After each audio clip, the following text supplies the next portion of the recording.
ఈ నెల 7న మెదక్ కలెక్టరేట్ ధర్నా చౌక్ వద్ద రైతు మహాధర్నా కార్యక్రమం చేపట్టనున్నట్లు మెదక్ జిల్లా బీఆర్ఎస్ పార్టీ అధ్యక్షురాలు మాజీ ఎమ్మెల్యే పద్మా దేవేందర్ రెడ్డి అన్నారు. ఈ కార్యక్రమానికి ముఖ్య అతిథులుగా మాజీ మంత్రులు హరీష్ రావు, నిరంజన్ రెడ్డి హాజరు కానున్నారని వెల్లడించారు.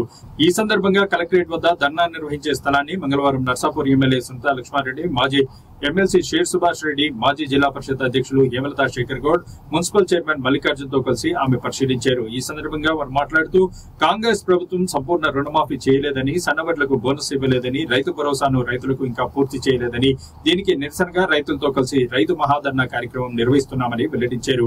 కావున జిల్లాలో రుణమాఫీ కానటువంటి రైతులందరూ ఈ ధర్నాలో పాల్గొని ప్రభుత్వానికి తమ డిమాండ్ తెలియజేయాలని పేర్కొన్నారు.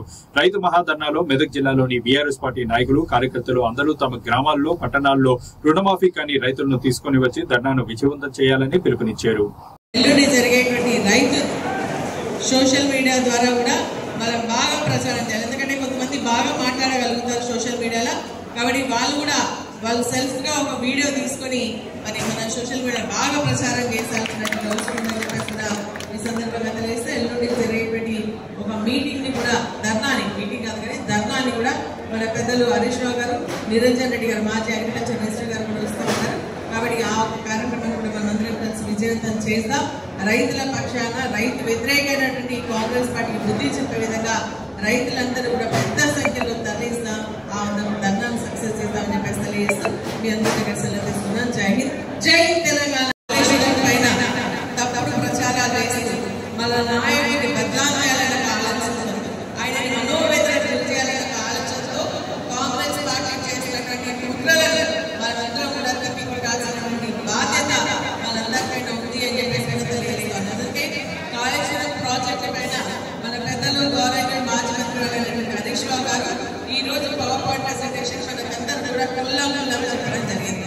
మనందరూ కూడా అర్థమైంది ఏంటి మరి కాంగ్రెస్ పార్టీ చేసినటువంటి ప్రచారాలు ఏంటి, వాళ్ళు ఏమంటారు క్యాబినెట్ అప్రూవల్ లేదు, అదేవిధంగా మనకి సిడబ్ల్యూసీ అప్రూవల్ లేదు, ఎటువంటి పర్మిషన్ లేకుండా ఈ ప్రాజెక్ట్ ప్లేస్ చేసిందో అని చెప్పేసి తప్పుడు ప్రచారం చేసిన దానికి ఈ రోజు స్పష్టంగా చెప్పడం జరిగింది. మనందరం కూడా రాస్తున్నాం.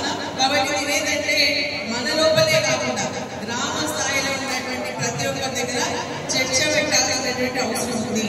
ఎందుకంటే ఈ రోజు కాంగ్రెస్ పార్టీ ఏదేమైనా సరే లోకల్ బాడీ ఎలక్షన్స్ వాళ్ళు గెలవాలంటే కేసీఆర్ గారు అర్థం చేస్తున్నట్టు. ఎందుకంటే ఆ రోజు కాళేశ్వరం ప్రాజెక్ట్ కూలిపోయిందని చెప్పి అధికారంలోకి రావడం జరిగింది. మళ్ళీ వాడుకొని ఈరోజు స్థానిక సంస్థ ఎన్నికల్లో వాళ్ళకు వ్యతిరేకంగా ఉంది కాబట్టి దాన్ని వాడుకొని మళ్ళీ అధికారంలోకి రావడానికి చూస్తా ఉన్నారు. మరి స్థానిక సంస్థలు గెలవడానికి చూస్తారా. కాబట్టి మనమంతా కూడా నిన్న చెప్పినట్టుగా కేటీఆర్ గారు టెలికాన్ఫరెన్స్ చెప్పడం జరిగింది. అందరు జిల్లా నాయకులు ఇక్కడ వచ్చి చూడాలని, రాష్ట్రంలో కొంతమంది ఉండాలని, ప్రతి ఒక్క పాయింట్ రాసుకోవాలని, మరి ఇక్కడికి వచ్చినటువంటి అందరూ కూడా వాళ్ళ మండలాలు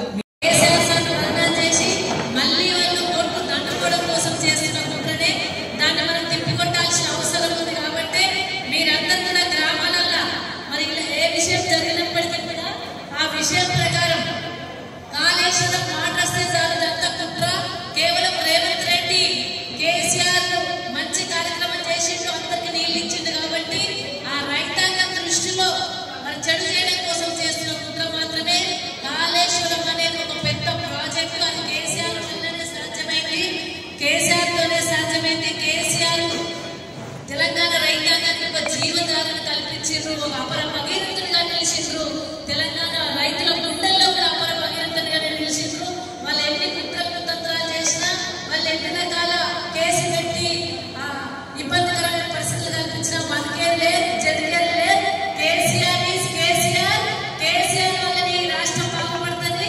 రాబోయే కేసీఆర్ పరిపాలనే ఇలాంటి ప్రాజెక్టులు ఇంకా కట్టుకుంటాం, తెలంగాణ రైతాంగాన్ని కాపాడుకుంటామనే సందర్భంగా తెలియజేసి మీరు అందరూ వచ్చినందుకు మీకు అందరూ ధన్యవాదాలు.